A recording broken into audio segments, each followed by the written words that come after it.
نہیں کوئی بھائی، مر چکا میرا اکبر سا بیٹا، ہے کوئی جو کہ آئے مدد کو، پشت خم ہے بصارت نہیں ہے، جسم میں میرے طاقت نہیں ہے، 3 دن سے برابر ہوں پیاسا، ہے کوئی جو کہ آئے مدد کو، میرے بابا علی ماں ہے زہرا،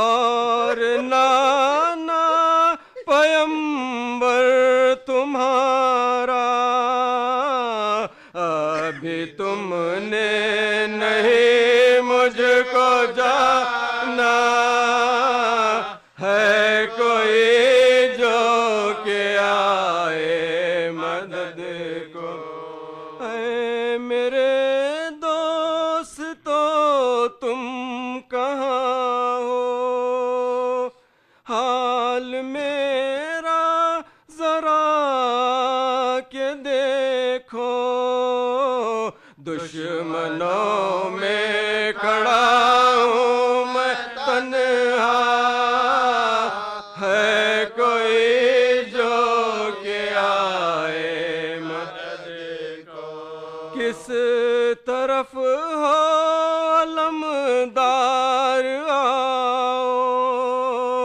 میرے اصغر کو پانی پلاؤ، منتظر ہے تمہاری سکینہ، ہے کوئی جو کہ آئے مدد کو، نکلی خیمے سے سرور کی خواہر، اپنے بھائی کی آواز سن کر، بے کسی سے جو شہ نے پکارا، ہے کوئی جو کہ آئے مدد کو، کھولی آنکھیں جو عابد نے اپنی،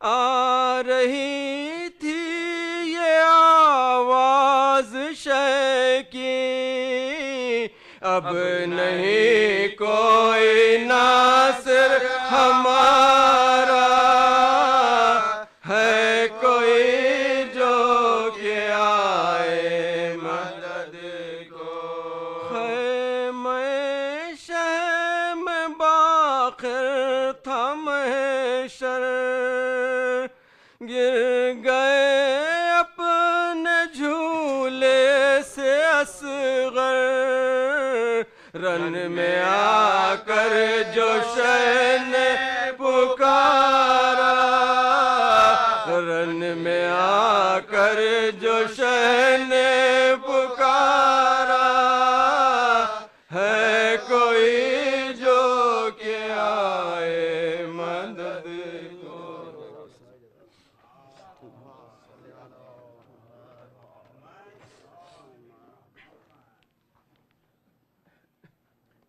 فاتحہ۔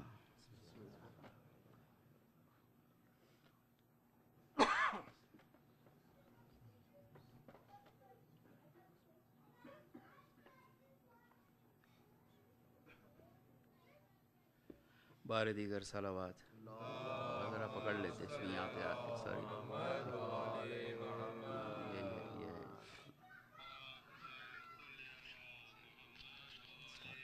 صلوات علی محمد و آل محمد، اللہم صلی علی محمد و آل محمد، بار دیگر صلوات،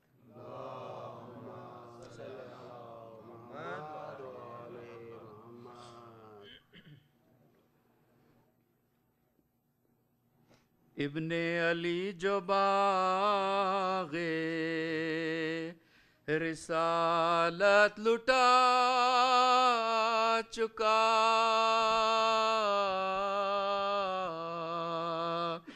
بھائی کی اور باپ کی دولت لٹا چکا، پونجی حرم کی اپنی بذات لٹا چکا، سب کچھ برائے بخشش امت لٹا، سب کچھ برائے بخشش امت لٹا چکا، باقی کوئی شہیدوں کے دفتر میں اب نہیں، جو ضابط مریض کوئی گھر میں آ، جو ضابط مریض کوئی گھر میں آ، تنہا کھڑے تھے فوج میں شاہ فلک وقار، جو آئی چار سمت سے پھر فوج بشیار، دیکھا کہ ہے نیام میں حیدر کی ذوالفقار، جرأت ہوئی ہر ایک کو بڑکا لگا، جرأت ہوئی ہر ایک کو بڑکا لگا، جرأت ہوئی ہر ایک کو بڑکا لگا، یاد خدا میں شاہ نے سب کو بھلا دیا، جب زخم کھایا شکر کیا مسکرا، جب زخم کھایا شکر کیا مسکرا، جب زخم کھایا شکر کیا مسکرا دیا، ٹکڑے ہوا زمین سے کمر تک تن امام، گھبرا گیا فرس تو یہ بولے شہ انام، اے ذوالجناح یہاں سے ہٹانا نہ ایک گام، اب جنگ بھی تمام، اب جنگ بھی تمام، اب جنگ بھی تمام، گھیرے ہوئے ہے فوج، اجل سا دے رہا ہے، جائے گا آپ کا جائے گا آپ کا جائے گا آپ کا کہ یہ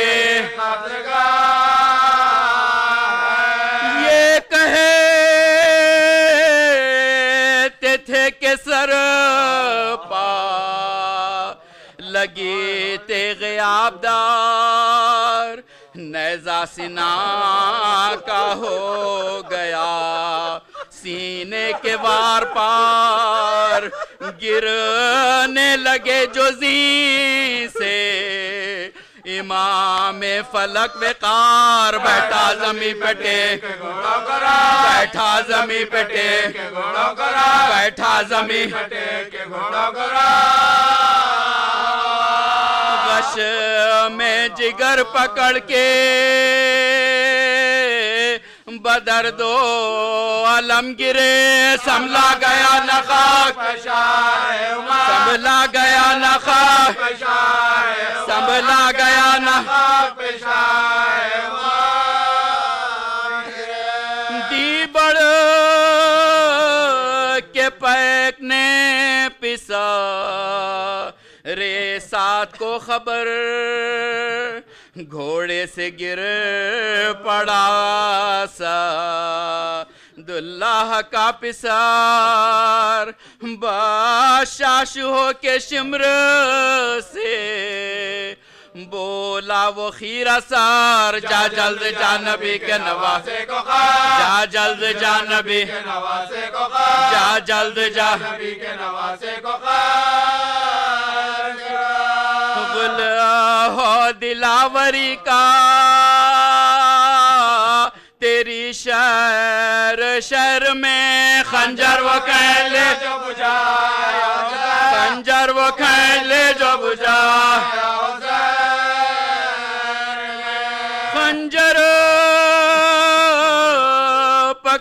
شمر چلا آستی چڑھائے بولا یہ ابن سعد کے خولی بھی ساتھ جائے دونوں لئیں جو لاشے سرور کے پاس آئے پہلو سے فاطمہ نے صدا دی گیا پہلو سے فاطمہ نے صدا دی گیا پہلو سے فاطمہ نے صدا دی گیا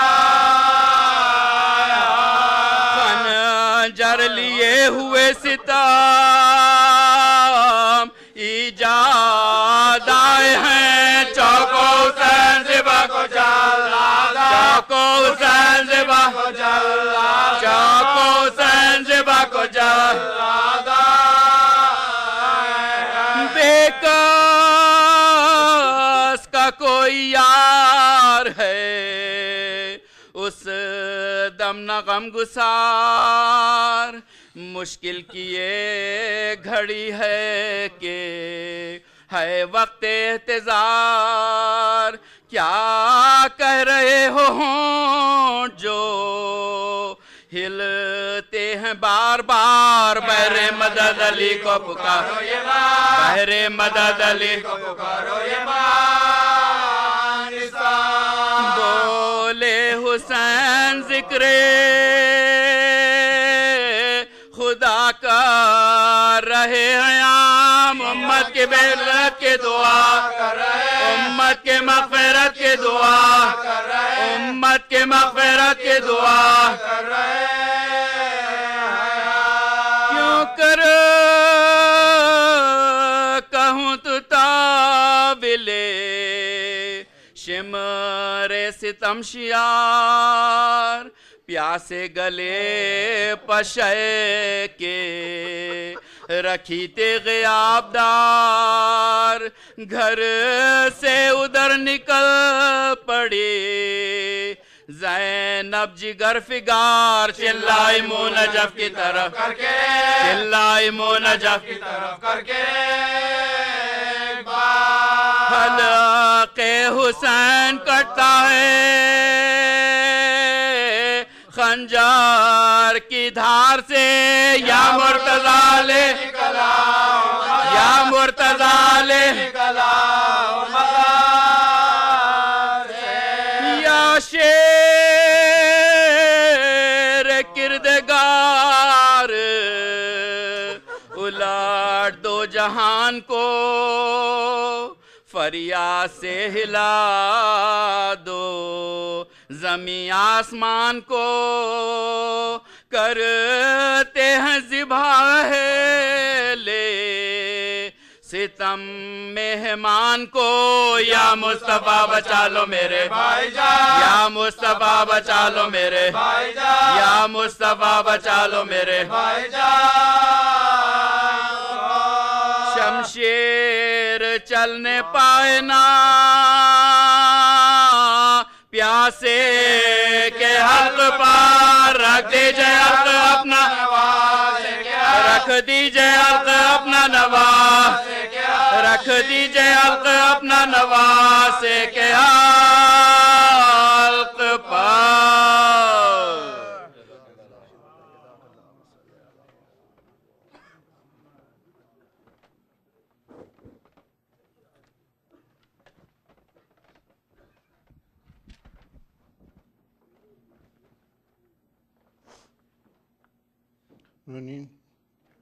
بانیان مجلس کے خاندان کے مرحومین پہ ایک سورہ فاتحہ کی التماس ہے۔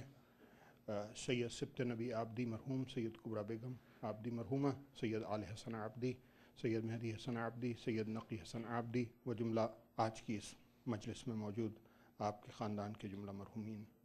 بسم اللہ الرحمن الرحیم۔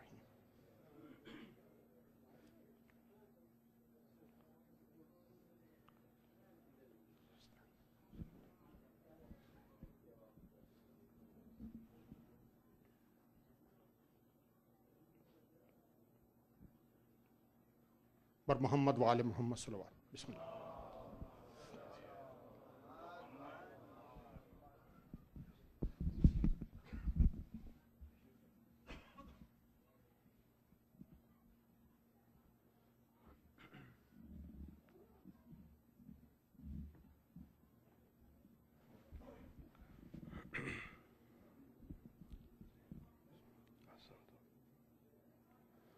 صلوات بھیجیں محمد اور آل محمد پر.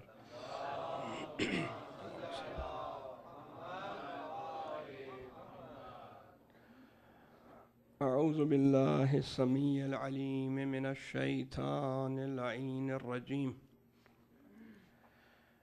بسم اللہ الرحمن الرحیم. الحمد للہ الذی هدانا لهذا وما كنا لنهتدي لولا أن هدانا الله لقد جاءت رسل ربنا بالحق ثم صلاة وسلام وتحية والإكرام على أشرف الأنبياء والمرسلين حبيب إله العالمين سيدنا ونبينا وحبيب قلوبنا وطبيب نفوسنا وشفيع ذنوبنا ومولانا أبي القاسم محمد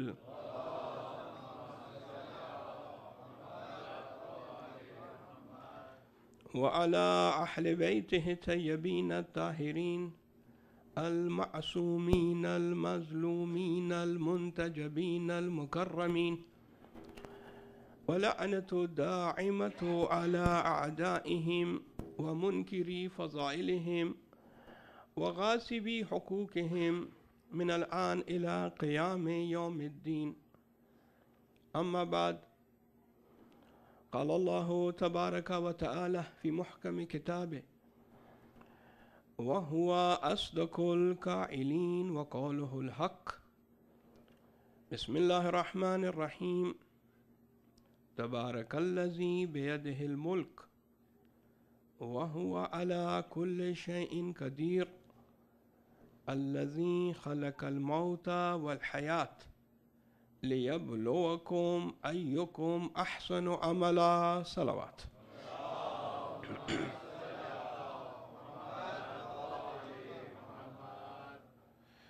ایصال ثواب کی مجلس ہے. مجلس تو ہو چکی، جس طرح خوبصورت انداز سے بارگاہ اہل البیت میں مصائب کا نذرانہ پیش کیا گیا. میں بھی کوشش کروں گا کہ مختصر الفاظ میں، مختصر سے وقت میں، جن مرحومین کی سال ثواب کی یہ مجلس ہے بالخصوص ان کے لیے اور حاضرین کی مرحومین کے سال ثواب کے لیے چند گزارشات آپ مومنین اور مومنات کی خدمت میں پیش کر سکوں. شب جمعہ کو جو ہماری ایک مختصر مجلس تھی، اس میں ہم نے عرض کیا تھا کہ انسان کچھ عالموں سے، کچھ دنیاؤں سے گزرتا ہے، اور 4 عالموں کا ذکر کیا تھا. ایک عالم کے متعلق یہ کہا تھا کہ وہ عالم رحم مادر ہے. ہر ایک انسان اس عالم میں آتا ہے، اس فرق کے ساتھ کہ یہ ایک ایسا عالم ہے کہ جو انسان کے اختیار میں نہیں ہے. رحم مادر میں انسان کا آنا یہ انسان کے بس میں نہیں ہے، اس کے ہاتھ میں نہیں ہے، یہ اللہ کے ہاتھ میں ہے. بہت سے لوگ ہیں، کوششیں کرتے ہیں، علاج معالجے کرتے ہیں، مگر جب نہیں ہوتی اولاد، قسمت میں اولاد نہیں ہوتی تو اولاد نہیں ہوتی. لہذا اس میں انسان کو کوئی اختیار نہیں ہے، یہ اللہ تعالیٰ کی طرف سے ہے، یہ عالم اللہ تعالیٰ کی طرف سے. دوسرا عالم یہ دنیا ہے، یہ مادی اور فانی دنیا. اس میں انسان کے پاس یہ اختیار ہوتا ہے کہ اگر وہ چاہے اپنے اعمال کے ذریعے عروج پہ جائے، یا بعبارت اخرى، مختصر گفتگو اگر آپ کی توجہ رہے گی تو میں تکرار سے بچ کر اپنے مطلب کو آگے کی طرف تیزی کے ساتھ بڑھاؤں گا. بعبارت اخرى، دنیا میں انسان تکامل پذیر ہے، تکامل یافتہ نہیں ہے. آپ دیکھتے ہیں آج کل کی اصطلاح میں کہتے ہیں فلاں ممالک جو ہیں وہ ترقی یافتہ ہیں. اب یہ انہی کی اصطلاحیں ہیں، میں تو صرف جو سنتا ہوں آپ کی خدمت. فلاں ملک ترقی یافتہ ہے، ڈیولپڈ کنٹری، اور بعض ممالک ایسے ہیں کہ جو غیر ترقی یافتہ ہیں، تھرڈ ورلڈ جس کو کہتے ہیں، تیسری دنیا، اور بعض ممالک کو کہتے ہیں کہ یہ ترقی پذیر ہیں، یعنی ان میں وہ پوٹینشل ہے ترقی کرنے کا، آگے بڑھنے کا. انہوں نے یہ تقسیم کیا ہوا. ہم یہ صرف سمجھانے کے لیے میں نے عرض کیا کہ دنیا میں انسان تکامل پذیر اگر چاہے تو اس عالم میں، یہ ابھی جو دنیا ہے یہ ابھی ہماری دوسری عالم ہے جس میں ہم ہیں، یہ مادی اور فانی دنیا، اس میں اگر انسان چاہے تو عروج پہ جا سکتا ہے، ترقی کر سکتا ہے، اس کے ہاتھ میں ہے، اختیار میں ہے. تیسرا عالم برزخ کے جس کے متعلق ایک مختصر سی باتیں ہوئی تھیں، اس میں بھی انسان کے ہاتھ میں ترقی نہیں ہے. اس دنیا میں جتنا وہ کر سکتا ہے کر لے، اس کے پاس بہت زیادہ چانسز ہیں. پھر برزخ میں وہ چانسز نہیں ہیں، اور آخرت میں تو بدرجہ اولیٰ وہاں تو کوئی چانس نہیں ہے. وہ تو حساب کا وقت ہے، حساب کی جگہ ہے.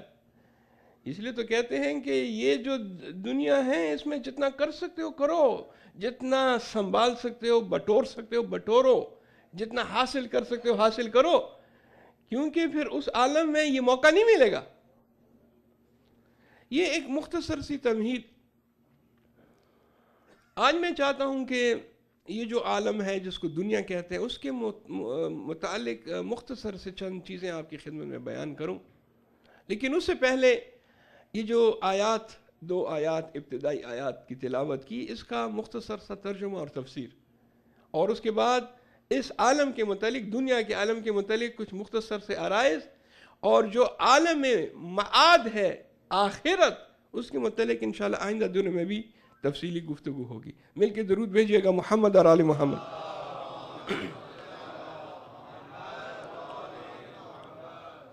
ارشاد رب العزت ہوتا ہے سورہ ملک میں 2 ابتدائی آیات. بسم اللہ الرحمن الرحیم. تبارک الذی بیدہ الملک. بابرکت ہے وہ ذات، مبارک ہے وہ ذات کہ جس کے قبضہ قدرت میں ملک ہے. یہ ملک کی اصطلاح بہت کامن ہے، آپ سنتے ہیں، اردو میں بھی استعمال ہوتی ہے. یہ عربی کا لفظ ہے، ملک، جس کے ہاتھ میں ملک ہے. اس فرق کے ساتھ کہ ہم جو ممالک جمع ہے ملکی، وہ ہم باؤنڈری کے ذریعے، سرحدوں کے ذریعے، یہ فلاں ملک کی سرحد ہے، یہاں سے دوسرا ملک شروع ہوتا ہے، یہ تیسرا ملک شروع ہوتا ہے. 199 یا 200 کے قریب دنیا میں ممالک ہیں. لیکن جس ملک کی بات اس آیہ کریمہ میں ہو رہی ہے اس کی سرحدیں نہیں ہیں، بلکہ وہ تمام کائنات کو اللہ تعالیٰ کا ملک کہا گیا ہے. تبارک الذی بیدہ الملک، وہ ملک کہ جس کی کوئی سرحد نہیں ہے، کوئی باؤنڈری نہیں ہے، وہ سب اللہ تعالیٰ کے قبضہ قدرت میں ہے. تبارک الذی بیدہ الملک وہو علی کل شیء قدیر. آج کل کی جو دنیا کی ممالک ہیں اس میں جو بادشاہ ہوتے ہیں وہ آج تخت پر ہیں تو کل تختے پر، آج عروج پر ہیں تو کل نیچے گرا دیے گئے. ایک ووٹ، نان کانفیڈنس کا ووٹ دے دیا جاتا ہے اور بادشاہ نیچے. اللہ تعالیٰ کے ہاتھ میں جو ملک ہے، جو تمام کائنات ہے، وہ ایسا بے اختیار بادشاہ نہیں ہے، بلکہ وَهُوَ عَلَى كُلِّ شَيْءٍ قَدِيرٌ. اس کو آج کل کے عام جو حکمران ہیں ان پر قیاس مت کرو. اور پھر فرماتے ہیں دوسری آیت میں الذی خلق الموت والحیات. دیکھو یہ جو موت اور حیات ہے اس کا خالق اللہ ہے، اسی کے ہاتھ میں ہے. موت بھی وہی دیتا ہے، حیات بھی دیتا ہے، اور اس میں انسان کا عمل دخل نہیں ہے. لاکھ کوشش کرے نہ کسی کو انسان پیدا کر سکتا ہے نہ کسی کو مار سکتا ہے. یہ جو ڈپارٹمنٹ ہے موت اور حیات کا، یہ اللہ تعالیٰ نے اپنے ہاتھ میں رکھا ہوا ہے. اور کیوں ایسا ہے؟ لام کے ذریعے وجہ بتاتے ہیں. لِيَبْلُوَكُمْ اَيُّكُمْ أَحْسَنُ عَمَلًا. کیونکہ پروردگار عالم یہ دیکھنا چاہتا ہے کہ تم میں سے بہترین عمل کرنے والا کون ہے. یہ نہیں فرمایا کہ لِيَبْلُوَكُمْ أَيُّكُمْ أَكْثَرُ عَمَلًا، تم میں سے زیادہ عمل کرنے والا. اللہ تعالیٰ کو کثرت نہیں چاہیے، اللہ تعالیٰ کو کوانٹیٹی نہیں چاہیے، اللہ تعالیٰ کو کوالٹی چاہیے. لہذا فرماتے ہیں کہ لیبلوکم ایکم احسن عملا، اللہ تعالیٰ حسین عمل چاہتا ہے، وہ عمل کہ جو حسن کے ساتھ ہو، وہ عمل اگرچہ قلیل ہو، اگرچہ کم ہو، لیکن خلوص کے ساتھ ہو۔ اسی لیے ارشاد ہوا، مولانا روم فرماتے ہیں کہ از علی آموز اخلاص عمل، اگر عمل میں اخلاص دیکھنا چاہو، سیکھنا چاہو تو علی سے سیکھو۔ اسی لیے تو ایک ضربت لگائی تھی، عمل قلیل تھا، عمل کثیر نہیں تھا، ایک چھوٹی سی ضربت لگائی، ارشاد ہوا ضربت علی یوم الخندق افضل من عبادت ثقلین۔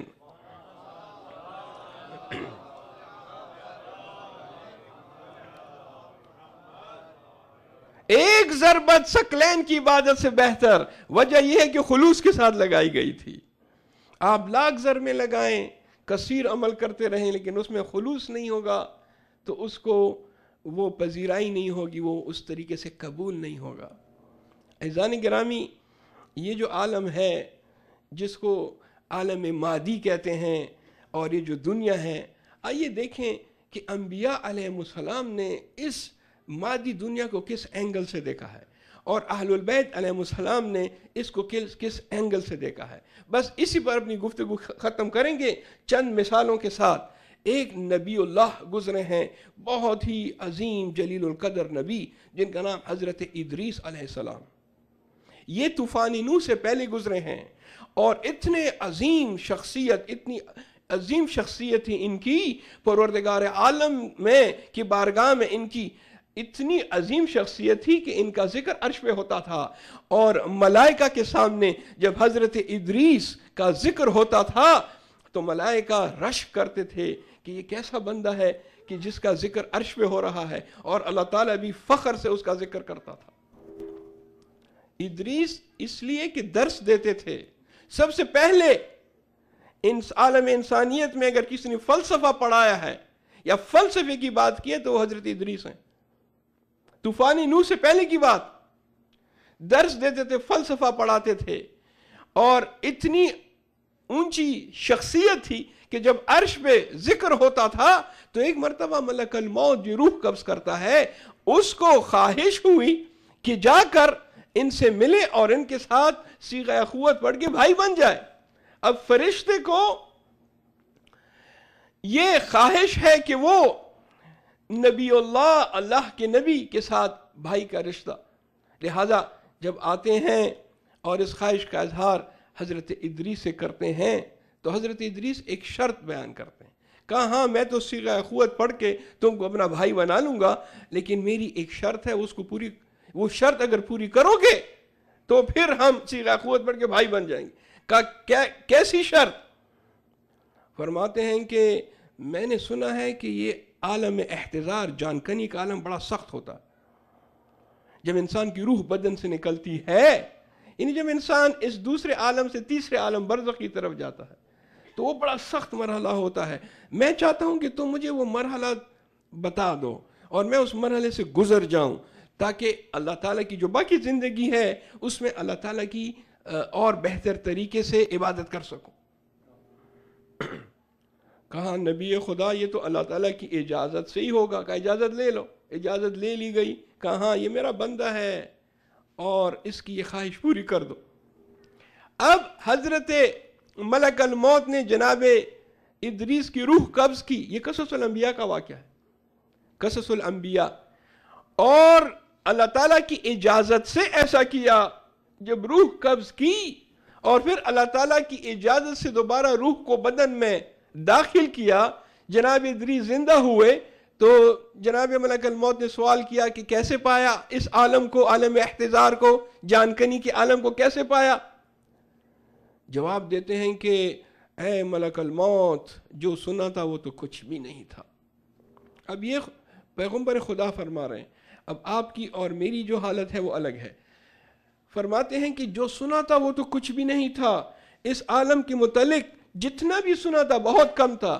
یہ عالم تو اتنا سخت، اتنا دشوار، ایسے محسوس ہو رہا تھا جیسے زندہ جانور کی کھال کھینچی جائے۔ یہ اس قسم کا سخت عالم ہے۔ اب جب ملک الموت نے یہ سنا تو ایک عجیب جملہ کہا، فرماتے ہیں کہ اے خدا کے نبی، آپ کی تو بارگاہ رب العزت میں بڑی بھگت ہے، بڑی عزت ہے. میں نے تو جب آپ کی روح قبض کی تو آپ کے ساتھ بڑی رعایت کی، بہت آسانی کی. یہ رعایت تو میں سب کے ساتھ نہیں کرتا، یہ رعایت تو صرف اس لیے میں نے آپ کے ساتھ کی کہ آپ کا پروردگار کے قریب ایک بہت بڑا مقام ہے. اس رعایت کے باوجود یہ جان کا نکالا ایسا عالم ہے. اب اس کے لیے ہم کو تیار رہنا ہے. بعض لوگ کہتے ہیں مولانا حضرات لوگوں کو ڈراتے ہیں. یہ ڈرانے والی باتیں نہیں ہیں، یہ ایسی چیزیں ہیں کہ جو حقیقت ہیں اور یہ سامنے آئیں گی. اس وقت جب آئیں تو اس وقت آپ کو زیادہ ڈر لگے گا. اب جو بیان ہو رہی ہیں تو اب زیادہ ڈر نہیں لگنا چاہیے. ان چیزوں سے انسان کو گزرنا ہے. حضرت نوح علیہ السلام کے متعلق کہتے ہیں کہ قرآن نے کہا کہ وَلَبِثَ فِيهِمْ أَلْفَ سَنَةٍ إِلَى 50، 950 برس تک اس نے لوگوں میں تبلیغ کی. اور ان کی جو عمر تھی اس کے متعلق اختلاف ہے. 1200، 1600، 2500 تک بھی کہا گیا کہ ان کی عمر کتنی تھی. 9,500 برس تو انہوں نے قرآن کے بقول تبلیغ کی. لیکن جب روح قبض کرنے کے لیے فرشتہ آیا تو کہا کہ آپ اتنا عرصہ دنیا میں رہے، دنیا کو کیسے پایا؟ یہ دنیا کیسی تھی؟ کہا کہ مجھے تو یہ دنیا اتنی زیادہ عمر گزارنے کے باوجود ایسے لگا کہ لہا بابان، اس کے 2 باب ہیں. یہ دنیا ایک چھوٹا سا گھر ہے، اس کے 2 دروازے ہیں. ایک دروازے سے میں اندر آئے ہوں اور اب آپ کہہ رہے ہو کہ دوسرے دروازے سے باہر چلے جاؤ. اگر انسان نوح علیہ السلام جتنی عمر اس دنیا میں گزارے تب بھی وہ یہی محسوس کرتا ہے کہ اس نے تو کچھ بھی نہیں گزارا، کچھ وقت نہیں. ہزاروں خواہشیں ایسی کہ ہر خواہش پہ دم نکلے. بہت نکلے میرے ارمان مگر پھر بھی کم نکلے. انسان کی یہ ہے سچویشن. جتنے بھی ارمان اس کے نکلتے ہیں وہ ارمان لامتناہی ہیں، اس میں کبھی ختم نہیں ہوں گے. وہ اسی طرح جو ہے آگے آگے آگے اور چاہیے، حل من مزید، حل من مزید. جناب داؤد علیہ السلام وہ بادشاہ بھی تھے، لہٰذا بیت المال سے اپنی تنخواہ لیتے تھے. اور کوئی حرج نہیں ہے، ایک بادشاہ جو ہے، ہر ایک بادشاہ دنیا میں جتنے بھی یہ پرائم منسٹر ہیں، پریزیڈنٹ ہیں، ان کی ایک تنخواہ معین ہے. تو حضرت داؤد علیہ السلام بھی اپنا گزر بسر کرنے کے لیے بیت المال سے تنخواہ لیتے تھے.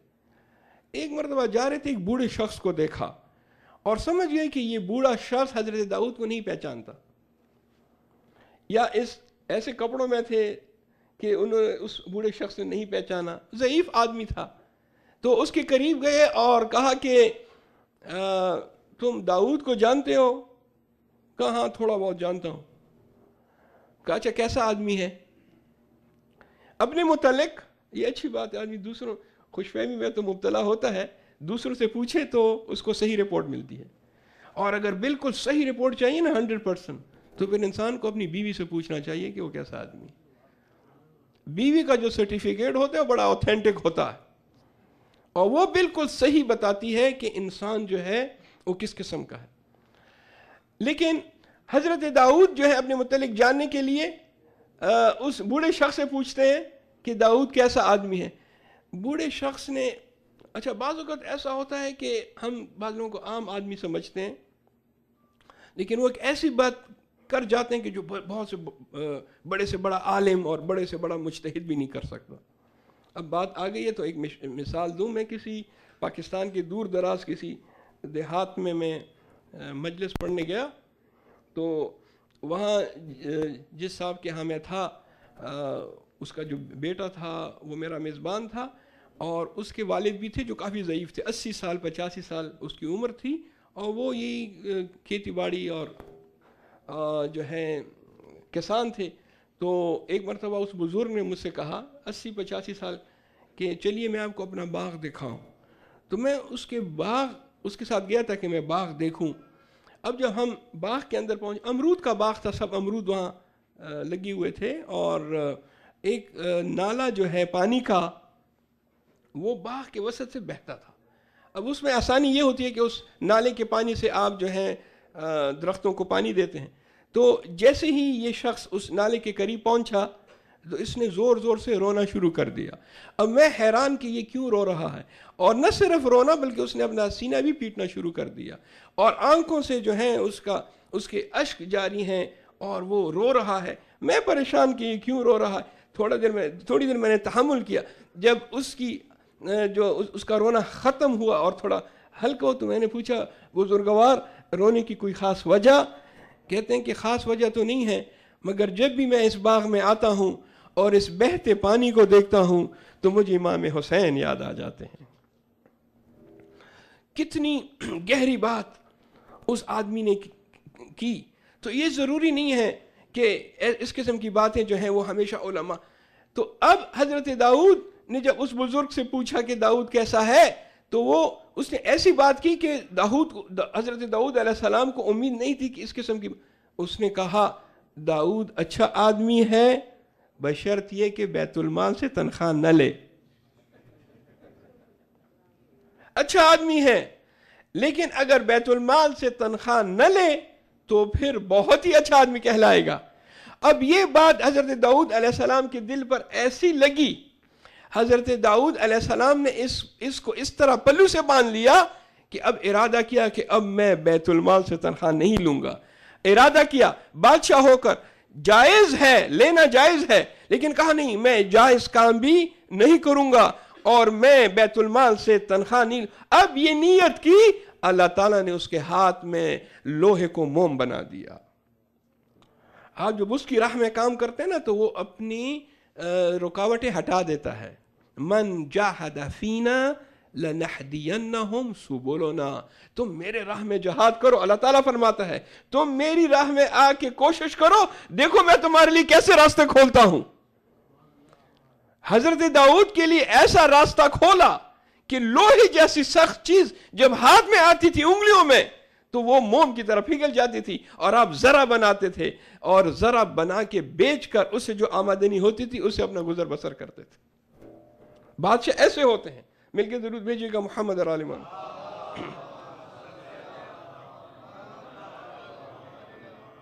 بات کو مختصر کروں, وقت کے دامن میں گنجائش نہیں ہے, اور اپنی بات کو اختتام کی طرف لاتے ہوئے, یہ دنیا جو ہے یہ فانی دنیا ہے. اس میں اگر حضرت نوح کئی ہزار سال رہے پھر بھی اس کو جانا پڑا.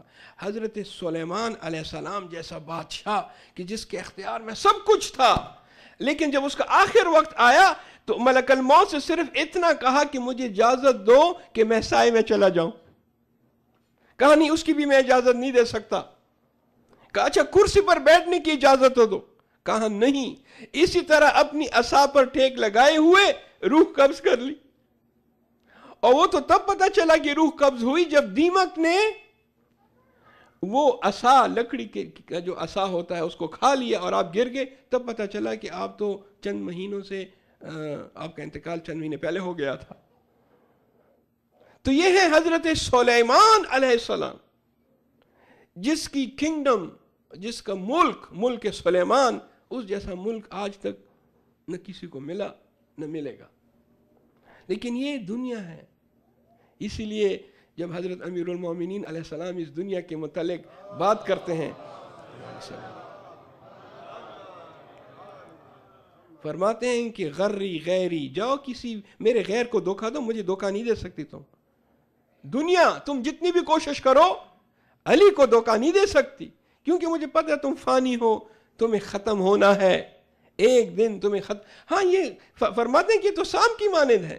سام کو جب انسان چھوتا ہے تو بڑا نرم ہوتا ہے. ظاہر میں بھی سام بڑا خوبصورت جانور ہے, اندر جو زہر ہے وہ الگ بات, لیکن الظاہر سام بڑا خوبصورت نرم, ہاتھ لگاؤ تو بہت ہی نرم ملائم, لیکن اندر جو ہے اس میں زہر. کہا یہ دنیا سام کی طرح ہے. یہ ظاہر سے جو ہے باہر سے بڑی اچھی لگتی ہے لیکن اندر سے زہریلی ہے. ایک آخری نقطہ جو اس مجلس کی جان ہے وہ آپ تک پہنچا دوں اور میرا مقصد پورا ہو جائے گا.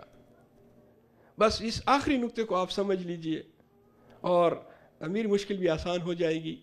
وہ یہ ہے کہ ائمہ اطہار علیہ السلام نے کئی طریقوں سے ہم کو بتایا کہ یہ جو دنیا ہے اس کے ساتھ دل مت لگاؤ. ہم نے ایک بہت بڑی غلطی کی. انسان یا تو اس نے یہ غلطی عمدن کی ہے یا سہون کی ہے, لیکن وہ یہ سمجھ بیٹھا کہ یہ جو دنیا ہے یہ ہمیشہ رہنے کے لیے ہے, حالانکہ یہ تو معبر ہے, یعنی گزرگاہ ہے.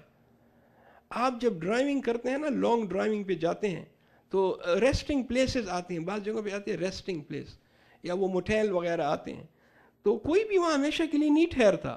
اچھا کبھی کبھار انہوں نے اس ریسٹنگ پلیس میں سہولیات وغیرہ سب دی ہوتی ہیں, جس طرح وہاں کچھ پھول وغیرہ بھی لگا دیتے ہیں, لیکن کوئی بھی شخص ان پھولوں سے متاثر ہو کے یہ نہیں کہتا کہ میں اس ریسٹنگ پلیس میں ہمیشہ کے لیے نہیں, اس کو گزرنا ہے, آگے مقصد منزل کی طرف جانا ہے.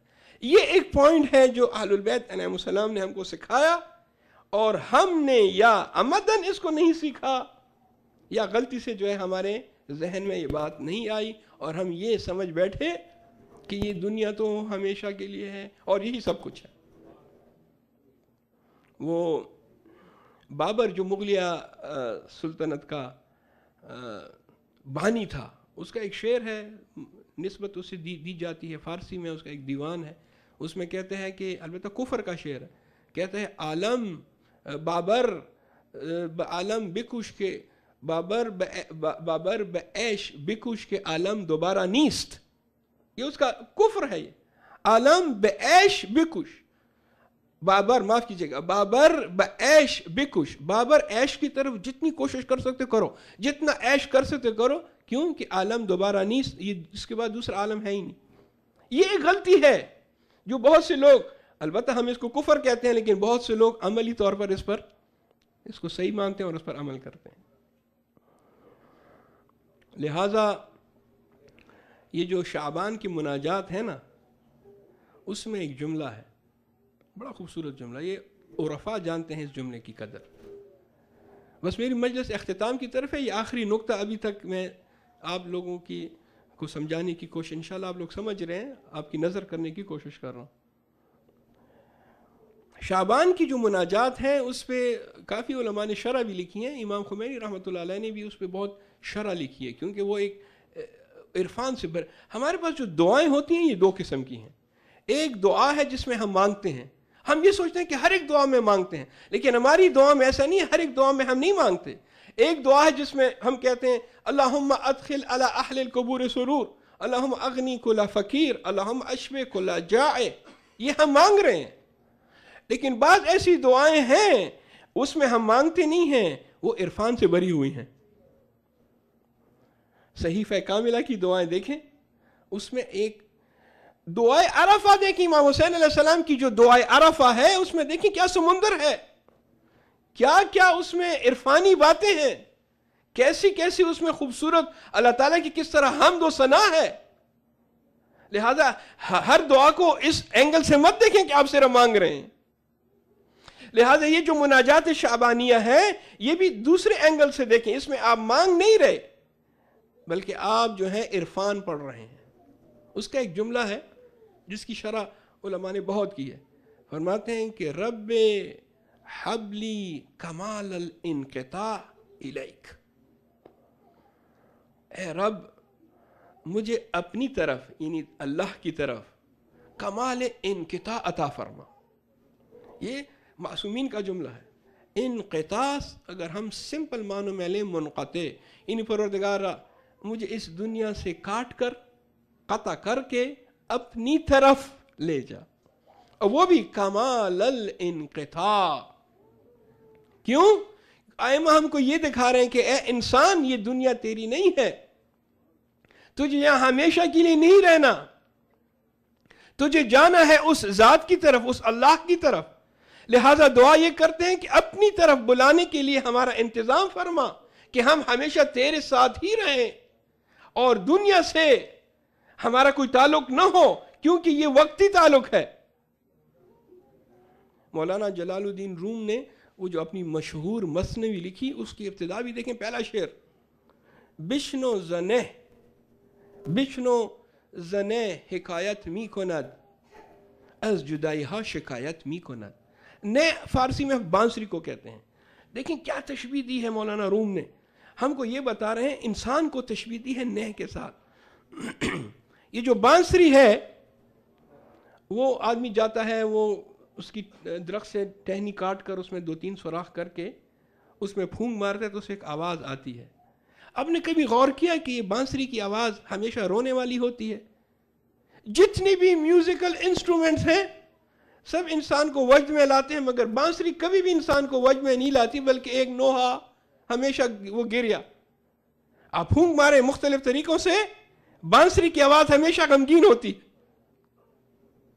مولانا روم کیا کہہ رہے ہیں؟ مولانا روم کہہ رہے ہیں کہ یہ جو بانسری کی آواز ہے یہ رونا ہے، گریا ہے۔ وہ خود کہہ رہی ہے کہ میں گریا کر رہی ہوں، یہ بانسری گریا کر رہی ہے، شکایت کر رہی ہے۔ کس سے شکایت؟ اس سے کہ میں نہستان میں تھی، جنگل میں، جو میرا مقام تھا، تم نے مجھے کاٹ کر یہاں انسانوں میں لے آئے، وہ اپنے ہاتھوں میں لے کر اپنے ہونٹوں سے لگاتا ہے اور اس پر پھونک مارتا ہے۔ یہ تو میرا مقام نہیں تھا، میرے ساتھ ظلم ہوا ہے۔ اسی طرح بعین ہی انسان یہ کہتا ہے کہ میں تو اس دنیا میں گزرنے کے لیے تھا، میں تو کسی اور عالم جانا چاہتا تھا، لیکن یہ کیا ہو گیا میرے ساتھ؟ میں جدا ہو گیا اس عالم سے، اور اسی عالم کو اپنا سمجھ کر میں یہاں جو ہے رک گیا۔ درود بھیجیے گا محمد اور آل محمد۔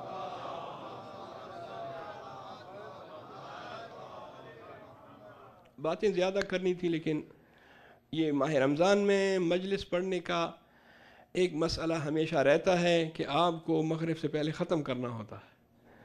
اب اگر ماہ رمضان نہ ہو اور اس میں افطار وغیرہ کا مسئلہ نہ ہو تو پھر تو مجھے کوئی زبردستی اتارے تو الگ بات ہے، نہیں تو میں جب تک میری بات ختم نہیں ہوئی تو میں 1.5 گھنٹہ 2 گھنٹہ 2.5 گھنٹہ میں پڑھ سکتا ہوں، اور ہوتے ہیں ہمارے ہاں مجالس 2.5-3 گھنٹے کی۔ لیکن ماہ رمضان میں آپ لوگ بڑے خوش قسمت ہیں کہ اب میں وہ نہیں کر سکتا۔ میں آپ کو اس لیے کہہ رہا ہوں کہ آپ کی خوش قسمتی ہے کہ جو لوگ یہاں پہ آرام کرنے کے لیے بھی آئے ہیں تو ان کو بھی جو ہے یہ احساس ہے کہ مولانا کو جو ہے ہم 45 منٹ سے زیادہ 40 منٹ سے زیادہ جو ہے نہ ہم یہاں آرام کر سکتے ہیں، نہ مولانا ہم کو ڈسٹرب کر سکتا ہے، اس کو نماز کے لیے اترنا ہے۔ بس ہمارا مقصد پورا ہوا، ایصال ثواب کی مجلس ہے، اور بانی مجلس نے یہ خواہش کی ہے کہ آخر میں ذکر ابا عبداللہ الحسین علیہ السلام بھی ہونا چاہیے۔ ویسے تو جو مرثیہ پڑھا گیا اس میں بڑے خوبصورت انداز سے امام حسین علیہ السلام کے مسائل بیان ہوئے۔ میں بھی چند جملے، آپ تصور لائیے اپنے ذہن میں کربلا کا تصور، روز عاشورہ، اور امام حسین علیہ السلام خیام میں آ کر ایک سلام کہتے ہیں، آخری سلام، یا زینب و یا ام کلثوم و یا رقیت ہو و یا رباب علیکن منی السلام۔ مخدرات عصمت پر آخری سلام کرتے ہیں اور رخصتی کی اجازت چاہتے ہیں۔